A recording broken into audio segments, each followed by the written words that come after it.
إن الحمد لله نحمده ونستعينه ونستغفره ونعوذ بالله من شرور أنفسنا وسيئات أعمالنا من يهده الله فلا مضل له ومن يضلل فلا هادي له أشهد أن لا إله إلا الله وأشهد أن محمدا عبده ورسوله اللهم صل وسلم وبارك على نبينا محمد وعلى آله وصحبه ومن اتبع بهداه إلى يوم القيامة وبعد. Hadirin jamaah sekalian yang saya muliakan, masih di hadis yang ke-20. Wa an Zir ibn Hubeish, dari Zir bin Hubeish, beliau berkata, ataitu Safwan ibn Assad, saya datang kepada Safwan ibn Assad radhiyallahu anhu, semoga Allah subhanahu wa ta'ala meridhai, as'aluhu 'anil mashi 'alal khuffain.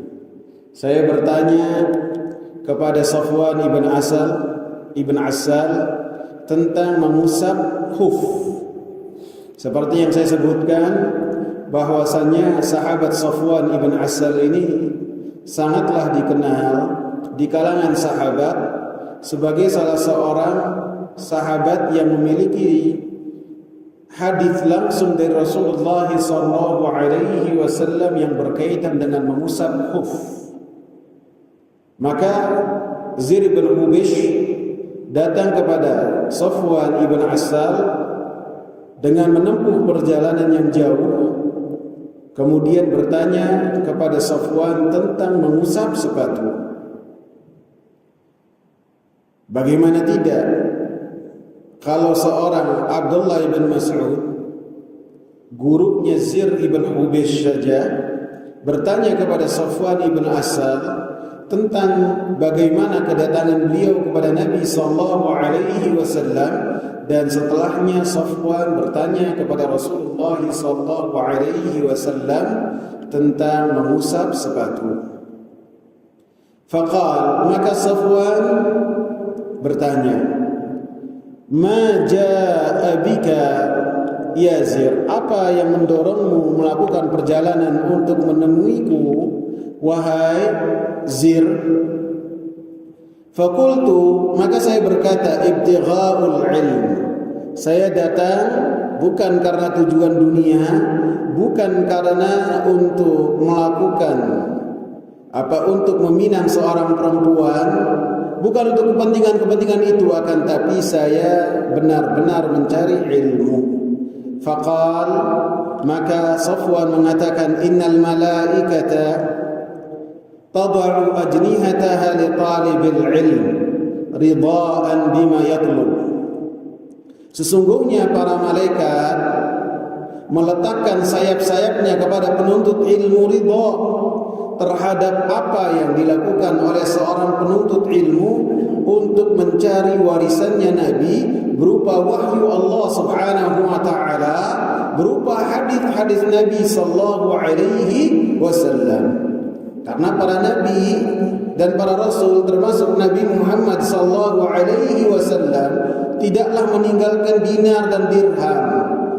Akan tapi yang beliau tinggalkan adalah berupa ma'rifatullah, berupa syariat yang beliau bawa, sehingga para ulama, karena mereka memiliki banyak yang berkaitan dengan sunnah-sunnah Nabi dan tentunya juga Al-Quranul Karim, maka mereka adalah pewaris para Nabi. Fakultu, maka Zir berkata, innahu qad hakka fi sadri al-mashu 'ala al-khuffaini ba'da al-gha'iti wal baul. Sesungguhnya telah mengganggu di hatiku yang berkaitan mengusap alas kaki, mengusap khuf, mengusap sepatu. Maka mengusap sepatu setelah buang air besar ataupun ataupun buang air kecil, ada keraguan di dalamnya.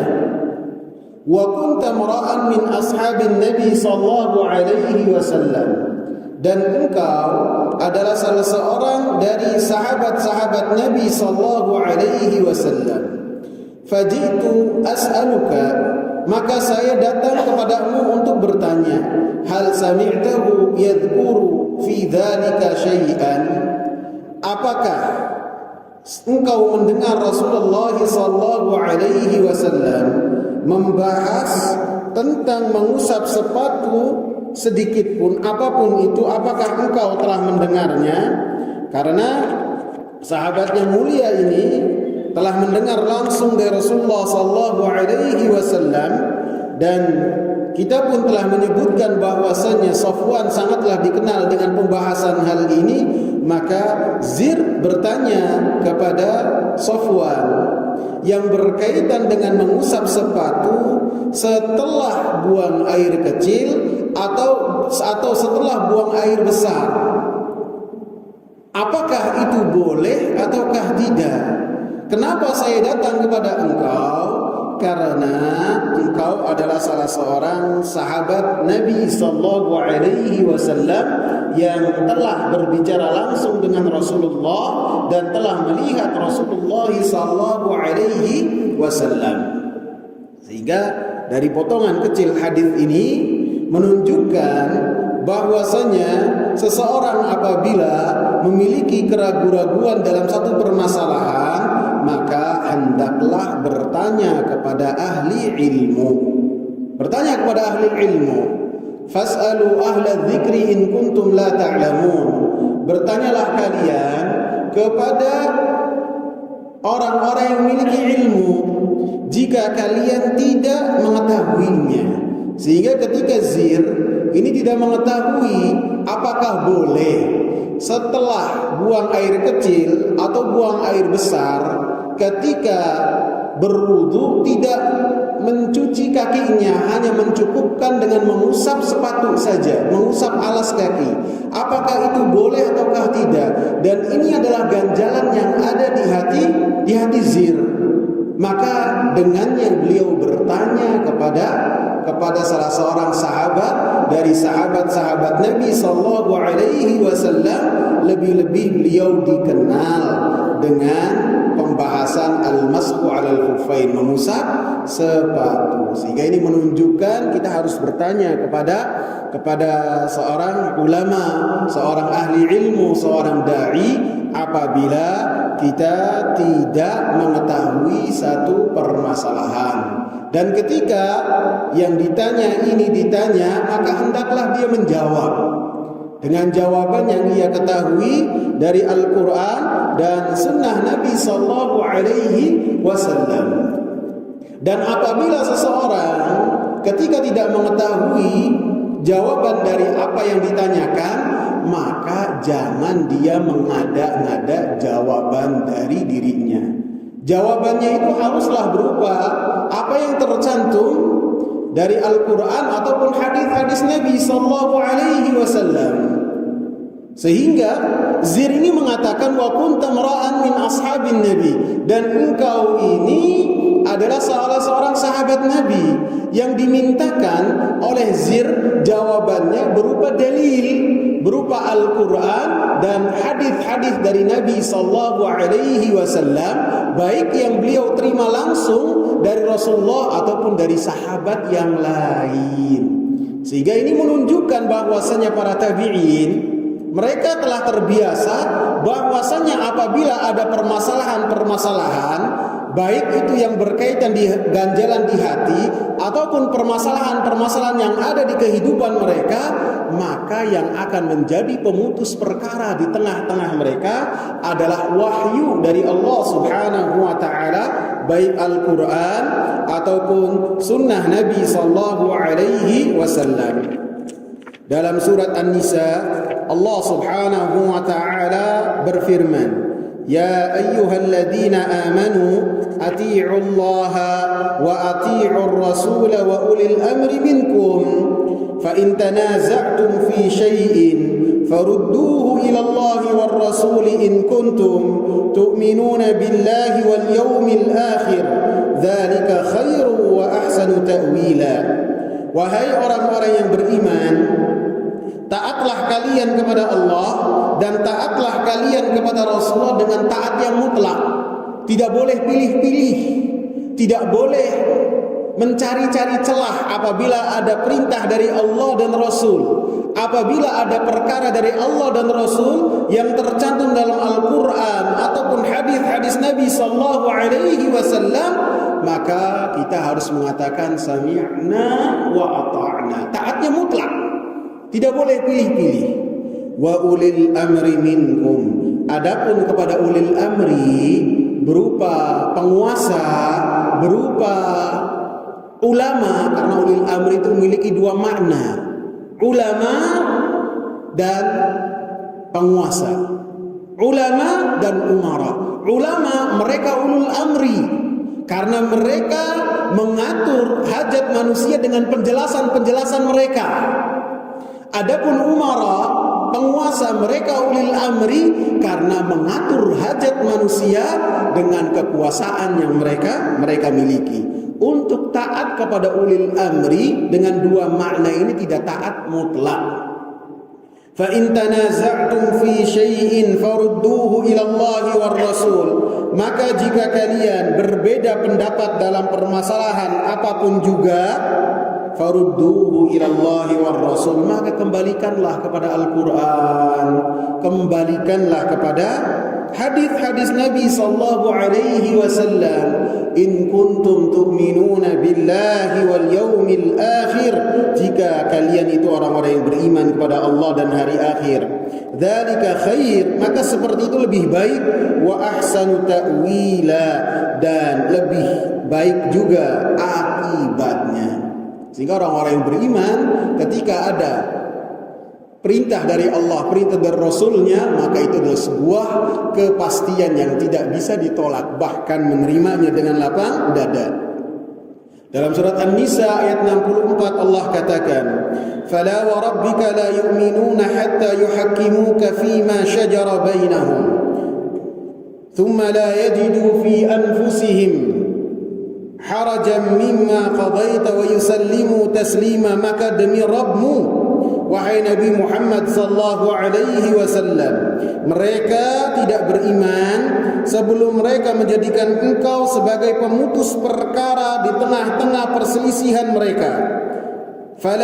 Thumma la yajidu, ketika engkau memberikan keputusan, di dada-dada mereka tidak ada ganjalan terhadap apa yang telah engkau tetapkan, dan menerima dengan sebenar-benar penerimaan. Sehingga apa yang datang dari Rasulullah sallallahu alaihi wasallam yahsimul amr, maka itu pemutus perkara, menghilangkan semua ganjalan yang ada di hati orang-orang yang beriman. Sehingga ini menunjukkan dari potongan hadis yang singkat ini bahwasanya ketika seorang ada ganjalan di hatinya yang berkaitan dengan permasalahan apapun juga, maka hendaknya bertanya kepada ahli ilmu. Dan apabila orang yang ditanya itu tidak mengetahui, maka hendaklah dia mengatakan la adri, saya tidak tahu. Pernah suatu ketika dalam perjalanan, disebutkan oleh Abdullah bin Abbas, ada sebagian sahabat yang mereka melakukan perjalanan dalam perjalanan perang. Kemudian ada salah seorang di antara rombongan tersebut yang kepalanya terkena batu sehingga luka yang sangat besar menganga di kepalanya, nggak tahu di bagian mana. Dan pada saat itu Allah tentukan lelaki yang luka ini mimpi basah. Mimpi basah berarti harus mandi janabah. Maka di pagi harinya si yang sakit ini bertanya kepada teman-temannya, apakah saya ini masih ada kewajiban untuk mandi janabah? Maka orang-orang yang sekitarnya mengatakan, wallahi la najidu laka rukhsah, kami tidak memiliki untuk engkau ini keringanan. Wa anta taqdiru 'alal ma', sedangkan engkau ini mampu untuk menggunakan air, ada air berlimpah. Maka yang sakit ini langsung mandi setelah mendengarkan fatwa dari sebagian orang. Ketika mandi luka menganga tidak kuat, dia langsung mati. Ketika rombongan ini pulang ke kota Madinah, maka dikabarkan kepada Rasulullah SAW apa yang terjadi. Maka Rasulullah SAW katakan, qatalu, mereka itu telah membunuh orang tersebut dengan jawaban yang mereka berikan tanpa ilmu. Ketika memberikan jawaban tanpa ilmu, kemudian mereka telah membunuh si penanya itu. Qatalahumullah, semoga Allah Subhanahu wa taala memberikan balasan kepada mereka dengan apa yang telah mereka lakukan. Rasulullah kutuk perbuatan mereka. Alam yakun syifa'ul 'i as-su'al. Bukankah penawar dari kebodohan itu bertanya? Jadi kalau tidak tahu ditanya, jangan berani memberikan jawaban. Jangan malu untuk mengatakan saya tidak tahu, sebagaimana Rasulullah SAW marah besar terhadap sebagian sahabat ketika memberikan jawaban dengan jawaban yang salah. Kemudian sahabat Safwan mengatakan, "Na'am, ya, saya memiliki apa yang kau tanyakan. Kana ya'muruna idza kunna safaran," bahwasanya Rasulullah sallallahu alaihi wasallam memerintahkan kami apabila kami itu melakukan perjalanan, an la nanzi'a khifafana thalathata ayyam, untuk kita itu tidaklah melepaskan khuf-khuf kita selama 3 hari 3 malam, illa min janabah, kecuali apabila mendapatkan janabah. Kalau mendapatkan janabah, maka kita harus membasuh kaki-kaki kita. Lakin min ghaitin wa baulin wa naumin, akan tetapi apabila dari buang hajat ataupun buang air kecil ataupun tidur, maka pada saat itu ketika kita itu ingin mengambil air wudu, ketika sampai kaki tidak melepaskan khuf-khuf kita, hanya cukup dengan mengusapnya saja. Dan ini adalah pembahasan yang berkaitan dengan mengusap khuf. Mengusap khuf atau sebelumnya khuf ini artinya apa yang dipakaikan terhadap kaki yang menutupi bagian kaki. Sebagian ulama membatasinya sampai ke mata kaki. Menutupi kaki ini bisa dengan sepatu, bisa juga dengan kaos kaki. Maka apabila seorang menggunakan hal tersebut dan dengan syarat-syarat nanti akan kita sebutkan, maka bisa ketika waktu sholat tiba, maka ketika ingin mengambil air wudhu, maka dia hanya ketika sampai kakinya hanya mengusap bagian atasnya saja, bukan bagian bawah. Jadi air diambil, diusap, kemudian diusapkan ke bagian kaki, bagian atas, bukan bawah. Jadi punggung kaki ya, bagian atasnya demikian, bukan bawahnya, akan tapi atasnya. Dan ini adalah sesuatu yang telah tercantum dalam Al-Quran dan Sunnah Nabi Sallallahu Alaihi Wasallam, dan para ulama pun telah bersepakat yang berkaitan dengan hal ini. Bahkan para ulama menjadikan hal ini sebagai pembahasan akidah. Allah Subhanahu wa taala berfirman dalam surat Al-Maidah ayat yang ke-6 yang berkaitan dengan pembahasan wudu, ya ayyuhalladzina amanu idza qumtum ila sholati faghsilu wujuhakum wa aydiyakum ila al-marafiqi wamsahu bi ru'usikum wa arjulakum ila al-ka'bain. Wahai orang-orang yang beriman, jika kalian akan menunaikan salat, maka basuhlah wajah-wajah kalian, basuhlah tangan-tangan kalian sampai siku, dan kalian usap kepala-kepala kalian. wa arjulakum ilal ka'bain, dan kaki-kaki kalian sampai mata kaki. Yang berkaitan dengan wa arjulakum itu ada dua bacaan dalam qiraah yang telah disepakati oleh para ulama. Ada dua bacaan. Ada wa arjulakum artinya dan kalian cucilah kaki-kaki kalian. Wa arjulakum. Dan ada juga bacaan yang bacaannya itu mutawatirah dengan wa arjulikum. Karena dengan perintah seperti wamsahu, usaplah kepala-kepala kalian dan usaplah juga kaki-kaki kalian. Jadi dalam wudu itu kaki bisa diusap, akan tetapi dengan ketentuan-ketentuan tertentu. Dan ini termasuk akidah dari ahli sunnah wal jamaah. Bahkan ketika seorang menggunakan alas kaki dengan syarat-syarat yang telah terpenuhi, maka ketika dia itu menggunakan alas kaki, baik itu kaos kaki ataupun sepatu, maka ketika dia dengan menggunakan mengusap itu lebih afdol daripada dia melepas sepatunya. Dilepas sepatunya, dilepas kaos kakinya, kemudian dia cuci kakinya seperti dalam keadaan biasa seperti ini. Maka itu ketika dia menggunakan dengan mengusap itu lebih afdal daripada dia hanya dengan mencuci seperti biasa. Dalilnya apa? Dalilnya ketika Rasulullah SAW menggunakan alas kaki, menggunakan khuf, kemudian ketika beliau itu mengambil air wudu dilayani oleh sahabat Al-Mughirah ibn Syu'bah, maka Al-Mughirah ibn Syu'bah ketika Rasulullah SAW sampai di bagian kakinya, beliau merundukkan badannya berupaya untuk melepaskan alas kaki Rasulullah SAW dalam rangka memberikan pelayanan kepada Rasulullah SAW.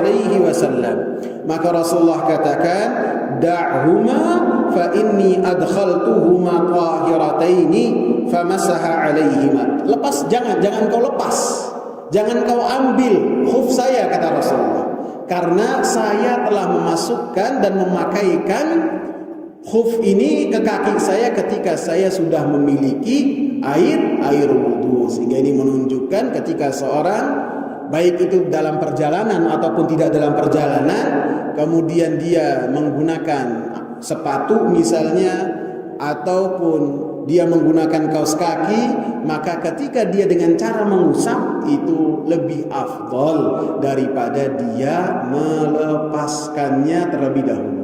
Baik itu ketika kita hidup dalam sehari-hari, misalnya ada sebagian yang dinas kan menggunakan sepatu ya. Ataupun ada sebagian dari kita yang lebih nyaman menggunakan sepatu daripada sandal misalnya, mau bermotoran jauh misalnya, menggunakan sepatu. Maka ketika sampai tempat wudu untuk mengambil air wudu, maka dengan mengusap alas kaki tanpa melepaskannya. Dan pembahasan tentang mengusap sepatu ini, mengusap khuf ini termasuk dikategorikan oleh para ulama sebagai dalam pembahasan akidah. Padahal kan pembahasan akidah itu biasanya yang berkaitan dengan keyakinan ya. Akan tetapi oleh sebagian ulama seperti Al-Imam Abu Ja'far At-Tahawi, beliau mengategorikan pembahasan mengusap sepatu atau mengusap khuf ini di dalam pembahasan akidah. Karena yang pertama, sebagian kelompok dari ahli bid'ah mereka membantah dan menolak yang berkaitan dengan keringanan mengusap sepatu atau mengusap alas kaki. Mereka menolaknya. Lebih-lebih Syiah. Maka Syiah sangatlah menolak yang berkaitan dengan mengusap sepatu. Sehingga ketika hal ini dilakukan oleh para ulama dan dijadikan sebagai syiar dari ahli sunnah dalam bermuamalah, dalam mengamalkan amalan-amalan lahiriah, menunjukkan bahwasanya hal ini adalah hal yang sangat penting sekali. Yang kedua, karena hal ini yang berkaitan dengan mengusap sepatu adalah atau mengusap khuf ini termasuk hadis-hadis yang mutawatir. Para ulama menyatakan bahwasanya hadis-hadisnya sangat mutawatir sekali, sehingga Imam Ahmad mengatakan fihi arba'una haditsan 'anil nabi wa ashabihi. Di dalam pembahasan mengusap sepatu, maka beliau mengatakan ada 40 hadis dari Nabi sallallahu alaihi wasallam dan dari sahabat-sahabat Nabi sallallahu alaihi wasallam. Bahkan Al-Imam Ibnul Munzir mengatakan dari Al-Hasan Al-Basri, bahwasanya Al-Hasan Al-Basri mengatakan haddatsani sab'una min ashabi Rasulillah sallallahu alaihi wasallam annahu masaha 'alal khuffain. Telah mengabarkan kepadaku 70 dari sahabat-sahabat Nabi bahwasanya Nabi sallallahu alaihi wasallam mengusap sepatu. Ada 3 syarat yang disebutkan oleh para ulama yang berkaitan dengan mengusap sepatu. Yang pertama, ketika menggunakan sepatu atau khuf ini dalam keadaan bersuci dengan air, dengan cara berwudu. Kalau tayamum tidak boleh. Jadi sebelum menggunakan alas kaki tersebut atau menggunakan sepatu atau menggunakan kaos kaki, maka berwudu terlebih dahulu. Sehingga apabila telah berwudu, kemudian dia mengenakan alas kakinya, baik itu kaos kaki ataupun sepatu, kemudian dia jalan seperti biasa. Misalnya dia menggunakan sepatu jam 7, kemudian jam 8 atau jam 9 batal. Jam 9 atau jam 8 batal misalnya. Kemudian jam 11 dia ingin sholat duha misalnya. Jam 11 dia ingin sholat duha. Maka ketika dia di kantornya ingin sholat duha, kemudian mengambil air wudhu dari wastafel, dia berwudhu seperti biasa. Sampai begitu bagian kaki dia ambil di tangannya itu dengan mengambil air sedikit, keran dimatiin, kemudian dia usap bagian atas sepatunya. Bagian atas, bukan bagian bawah. Dan harus ketika bertaharah dengan air, tidak boleh dengan tayamum. Tidak boleh seorang tayamum kemudian setelahnya menggunakan alas kaki, kemudian ketika batal dan berwudu maka dia hanya mengusap saja, tidak boleh. Sehingga Ali radhiyallahu anhu mengatakan, "Lau kana ad-dinu bir-ra'yi lakana asfalu al-khuffi aula bil mas'i min a'la." Kalau seandainya agama itu dengan logika, dengan akal-akalan, maka yang di bawahnya alas kaki itu lebih layak untuk diusap, bukan atas, bawahnya. Wa qad ra'aitu Rasulullah sallallahu alaihi wasallam yamsahu ala dhahiri khuffaihi, dan saya telah melihat Rasulullah sallallahu alaihi wasallam mengusap bagian atas sepatunya. Jadi syarat yang pertama haruslah ketika menggunakannya alas kaki ini, memakainya harus terlebih dahulu memiliki taharah dengan berwudu. Yang kedua, an yakuna al-mashu alaihi ma fil hadathil asghar. Ketika mengusap terhadap khuf ini, alas kaki ini atau sepatu ini, maka di hadath yang kecil saja, seperti kentut, seperti buang air kecil, seperti tidur, batal-batal yang demikian. Adapun apabila hadas besar, maka harus dilepas alas kakinya. Oleh karenanya dalam hadis ini beliau mengatakan min ghaitin wa baulin wa naum, dari ketika buang air besar, buang air kecil dan tidur. Dan ini sangat bermanfaat sekali ketika kita melakukan perjalanan atau ketika kita nyaman dengan menggunakan sepatu misalnya. Ketika kita tidak berkenan, ketika kita menggunakannya dengan menggunakan air wudhu terlebih dahulu, memiliki air wudhu terlebih dahulu, maka sangat merasakan keringanan yang Allah Subhanahu wa taala berikan kepada kita. Tidak melepasnya, langsung mengusapnya, kemudian bisa langsung sholat. Kemudian syarat yang ketiga, an yakunal mashu fil muddati allati haddadaha Nabi sallallahu alaihi wasallam. Dan dibolehkan untuk mengusap di waktu yang telah ditentukan oleh Nabi sallallahu alaihi wasallam. Untuk seorang yang mukim, waktunya itu sehari semalam. Adapun yang melakukan perjalanan bisa 3 hari 3 malam. Perjalanan apapun juga, baik laut, baik kereta, baik pesawat, baik motor, ataupun sekarang sudah ada yang perjalanan jalan kaki. Maka ketika melakukan perjalanan bisa ketika mengambil air wudu dengan menggunakan al-mas' 'alal khuffain, mengusap bagian kaki ini dan menonjolkan apa yang telah dicontohkan oleh Rasulullah sallallahu alaihi wasallam. Lebih-lebih ini semua menunjukkan keringanan yang Allah Subhanahu wa taala inginkan dari kita, kemudahan yang Allah Subhanahu wa taala berikan kepada kita. Allah Subhanahu wa taala katakan, "Wa ma ja'ala 'alaikum fid dini min haraj." Allah Subhanahu wa taala tidaklah menghendaki atas kalian kesusahan. Yuridullahu bikumul yusra wa la yuridu bikumul usra. Dalam ayat yang lain Allah Subhanahu wa taala menginginkan untuk kalian kemudahan dan tidak menginginkan dari kalian kesusahan. Kemudian Safwan radhiyallahu anhu mengatakan lagi, faqultu, Zir mengatakan, hal sami'tahu yadhkuru fil hawa syai'an? Apakah engkau mendengar Rasulullah sallallahu alaihi wasallam membahas tentang al-hawa, tentang bagaimana kecenderungan seseorang ataupun bagaimana kecondongan dan cinta seseorang? Maka kata Safwan ibn Assal radhiyallahu anhu, beliau mengatakan, ya, saya pun telah mendengar Rasulullah sallallahu alaihi wasallam membahas hal tersebut. Kemudian Safwan ibn Assal menyebutkan tentang kunna ma'a Rasulillah sallallahu alaihi wasallam fi safar. Dulu kami bersama dengan Rasulullah sallallahu alaihi wasallam dalam perjalanan.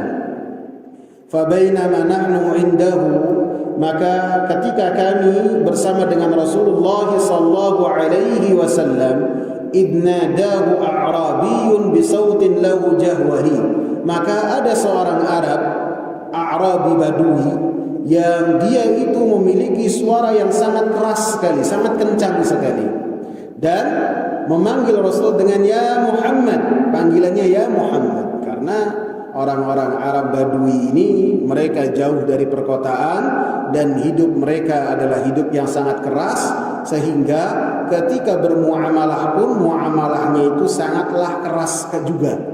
Sehingga ketika memanggil Rasulullah sallallahu alaihi wasallam, panggilannya pun dengan ya Muhammad saja, tidak dengan ya Rasulullah. Dan ketika memanggil Rasulullah sallallahu alaihi wasallam, maka dengan panggilan yang sangat keras sekali.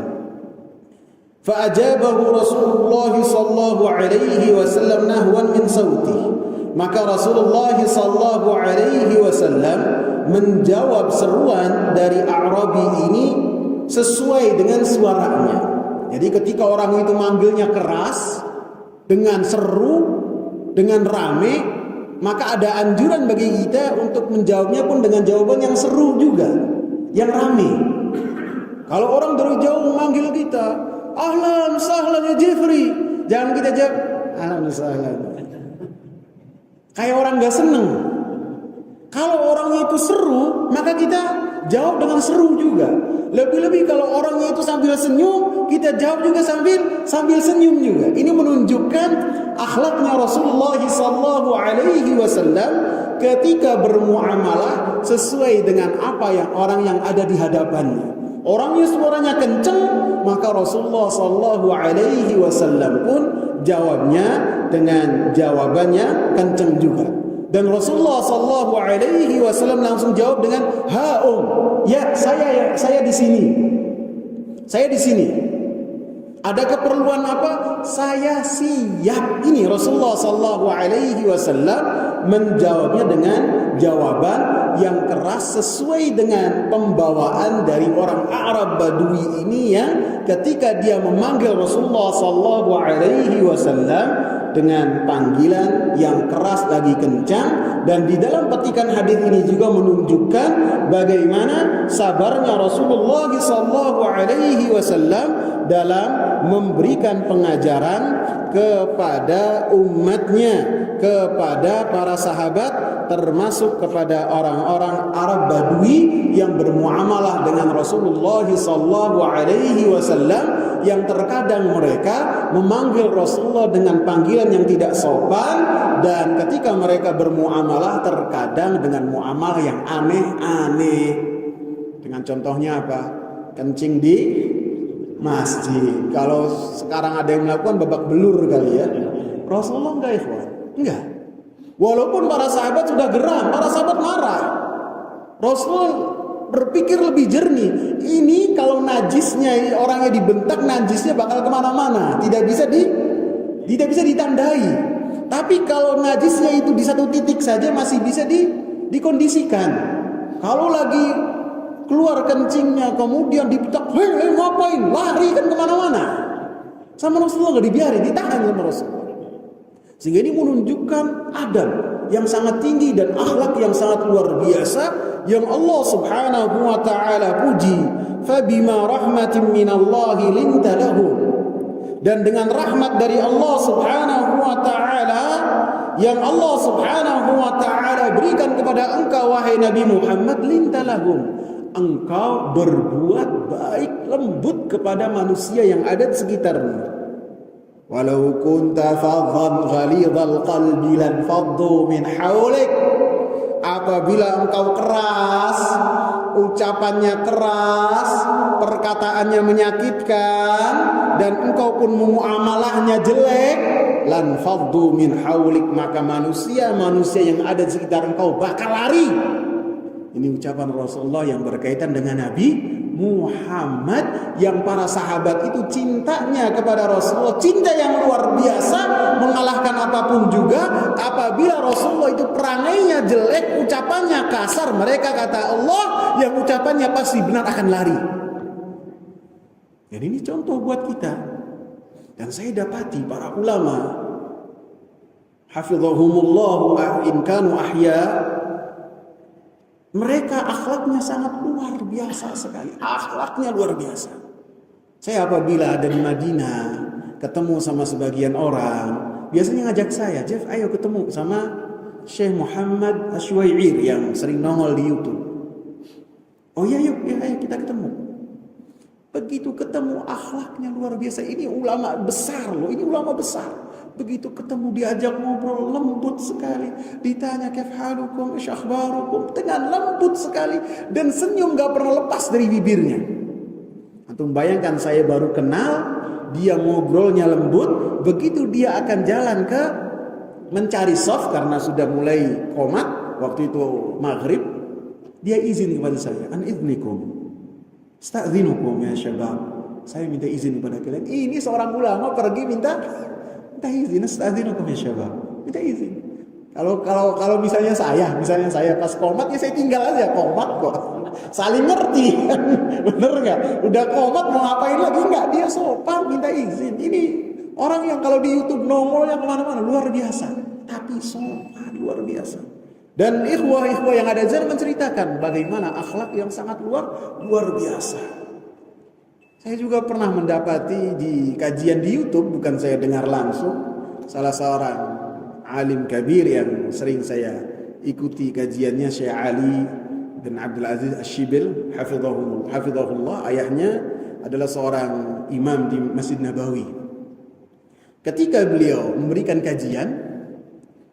kajian dengan santai, ini beliau muhakkik, pentahkik kitab Fathul Bari.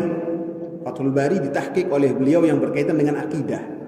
Dan beliau murid besarnya dari Syekh bin Baz. Ketika memberikan kajian, menyampaikan kajian, terus ada orang yang membentak beliau. Dibentak. Beliau diam saja dan kemudian melanjutkan pembicaraannya seakan-akan tidak terjadi suatu apapun. Allahu Akbar. Ini akhlak dan adab yang yang besar.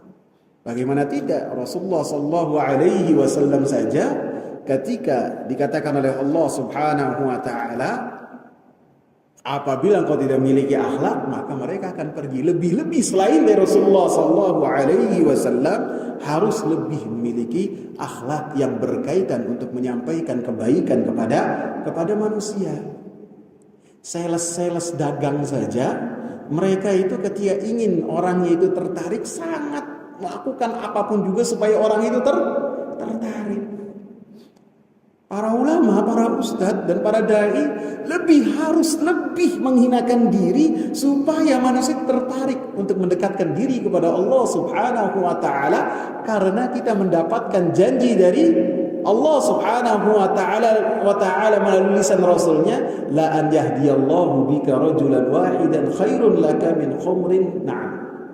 Apabila engkau mampu menggeret seorang untuk mendapatkan hidayah dari Allah Subhanahu wa taala, maka itu lebih baik dari apapun itu di dunia ini. Allahu Akbar.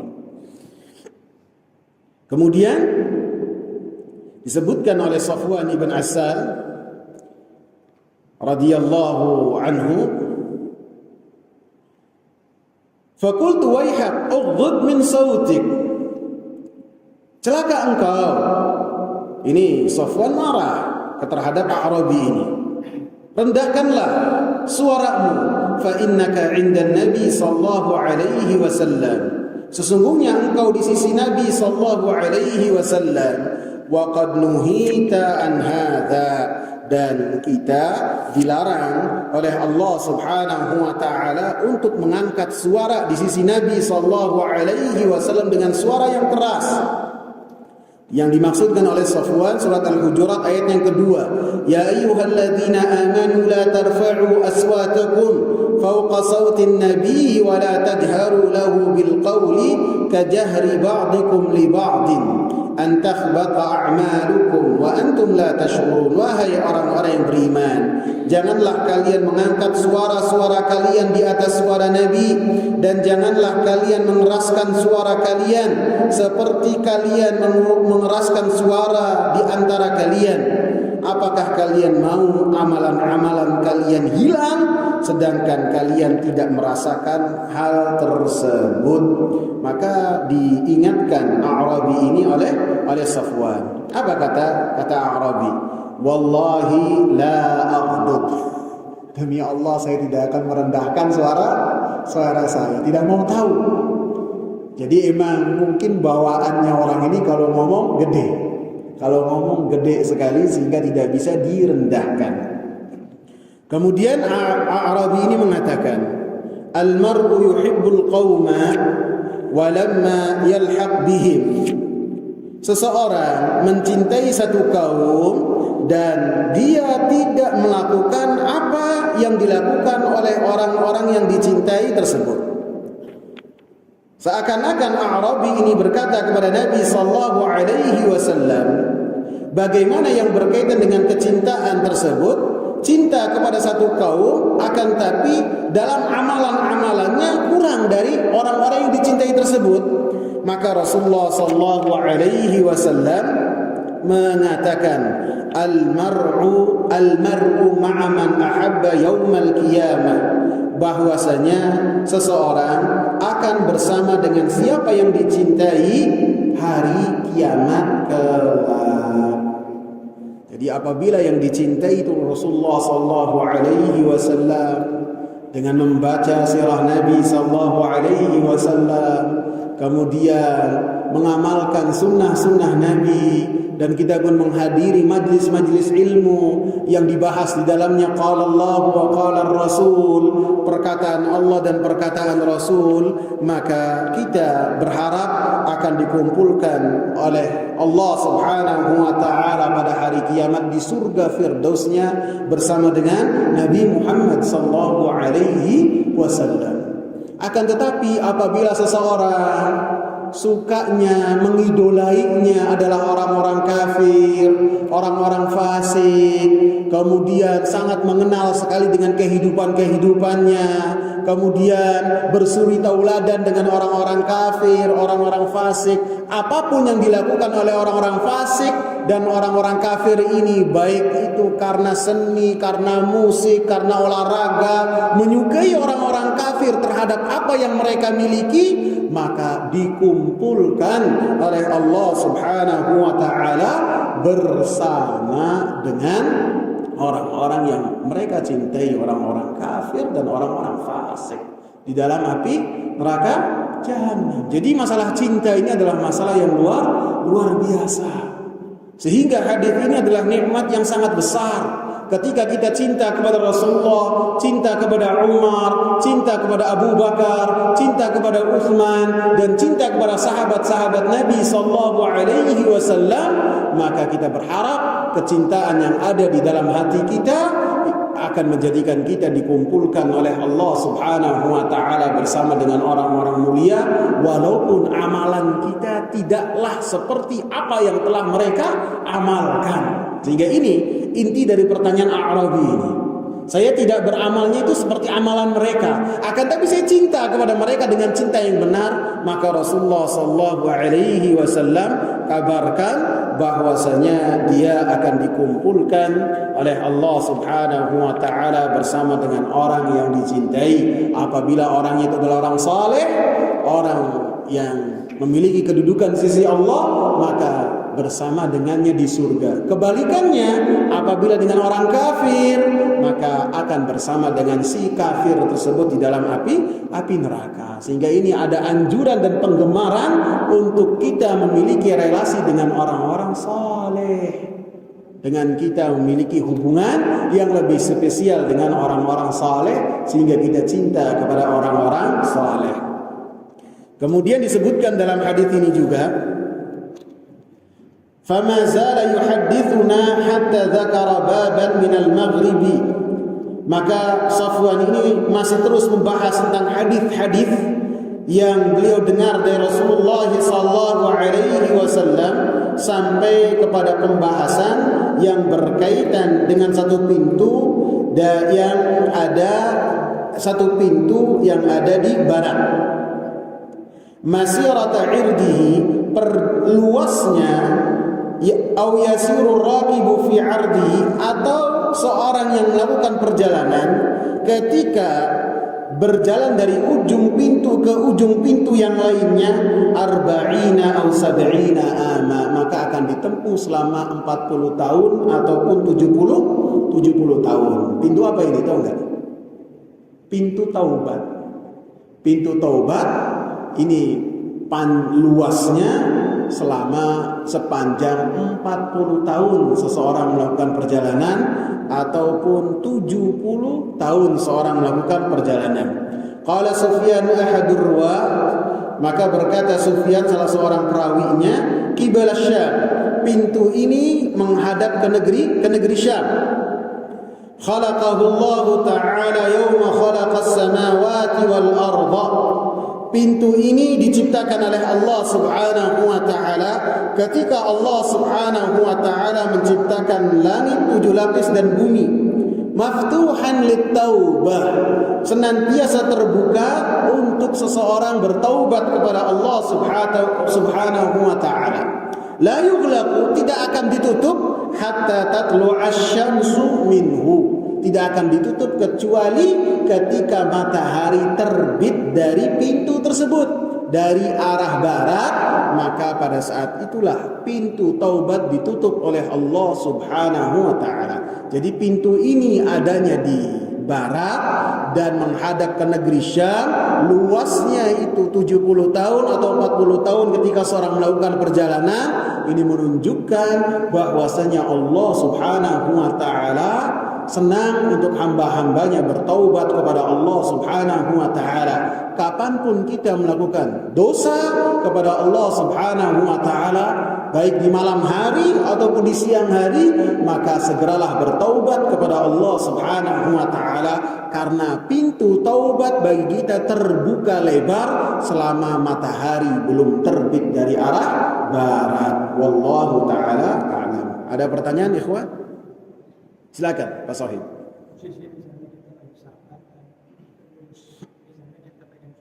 kita ke WC, tapi boleh istilahnya sepatunya barangkali dipakai boleh misalnya. Gimana? Kita ke WC, boleh kecil tapi sepatunya dipakai. Dipakai ya. Nah, terus kita duduk, apa cukup dengan pengusapannya? Iya. Terus misalnya udah selesai masuk masjid, apakah harus dilepas lagi? Iya, barakallahu fik, barakallahu fik. Pertanyaan bagus dan saya lupa menjelaskan. Ya, jadi pertanyaan Pak Sohib ini, jadi beliau pakai sepatu kemudian mengusap. Ketika masuk sholatnya sepatunya dilepas boleh ataukah tidak? Boleh. Jadi ketika kita mengusap sepatu, kemudian ketika sholat tidak menggunakan sepatu tersebut, itu boleh dilepas sepatunya. Mau kos kakinya dilepas juga nggak apa-apa, silakan.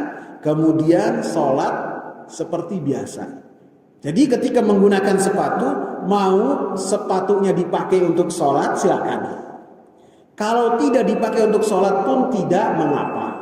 Kalau misalnya kita sholatnya di tanah lapang, misalnya lagi naik motor, naik mobil, kemudian masuk ke rest area, musola penuh, udah sholat di pinggir, di samping mobil aja, maka bisa sholatnya dengan menggunakan sepatu. Kalau pas sujud, pas duduk di antara dua sujud bisa nyaman. Kalau tidak nyaman dilepas, tidak mengapa, walaupun setelah mengusap khuf sebelumnya.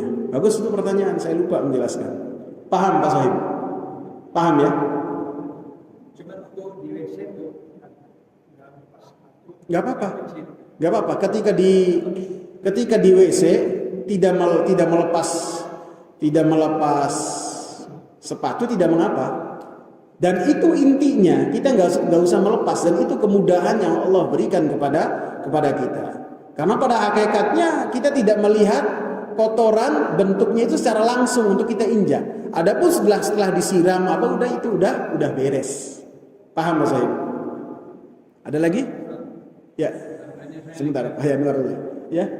Saya mau naik kereta api, lalu kondisi hujan, sepatu itu kan tetap bikin varian kotornya. Lalu ngambil wudhu di dalam ruang kereta itu di toiletnya. Itu gimana? Apa lepas sepatu juga atau Enggak apa-apa. Antum iya, enggak apa-apa. Jadi sepatunya kena kotor, tidak mengapa untuk kita mengusap sepatu itu dan kita sholat dengan sepatu tersebut, tidak mengapa. Karena lumpur-lumpur yang sampai kepada kita dari air hujan ataupun air hujan itu sampai kepada sepatu kita, itu bukan sesuatu yang najis. Bahkan air hujan itu adalah air yang bisa membersihkan, dan tanah yang kita injak ini tidak najis, bahkan bisa kita gunakan untuk mengangkat najis yang ada pada diri kita dengan cara bertayamum. Paham ya Pak Yanwar? Tidak mengapa. Ya silakan.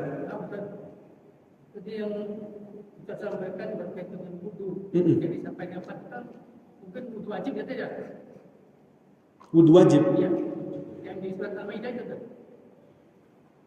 Iya, maksudnya iya. Nah, yang saya tanyakan itu, ada yang mengatakan mengusap kepala itu plus telinga.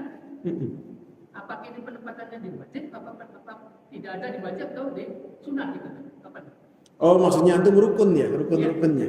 Iya, yang berkaitan dengan mengusap kepala, ada hadis, mengusap telinga itu bagian dari mengusap kepala.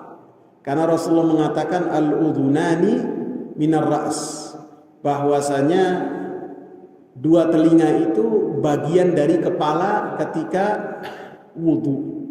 Lebih-lebih ada sahabat-sahabat seperti Abdullah bin Zaid, seperti juga Utsman bin Affan, ketika sampai di bagian kepala dengan cara mengusap dan memasukkan telinga tersebut di dalam usapan kepala, gitu.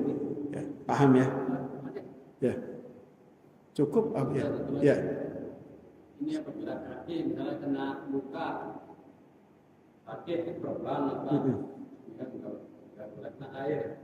Nah, cukup besar kalau kita tahu ya. Ya, jadi kalau menggunakan perban kemudian dan tidak boleh terkena air, maka cukup diusap saja.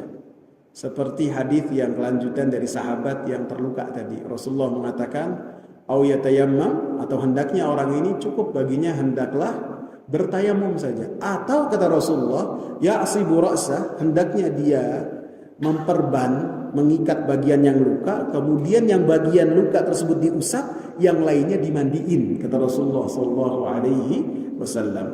Jadi bagian yang luka yang ada perbannya maka cukup diusap saja, jangan disiram, nanti sama saja. Cukup ya, semoga bermanfaat. Subhanakallahumma bihamdika asyhadu an la ilaha illa anta astaghfiruka wa atubu ilaik. Assalamu alaikum warahmatullahi wabarakatuh.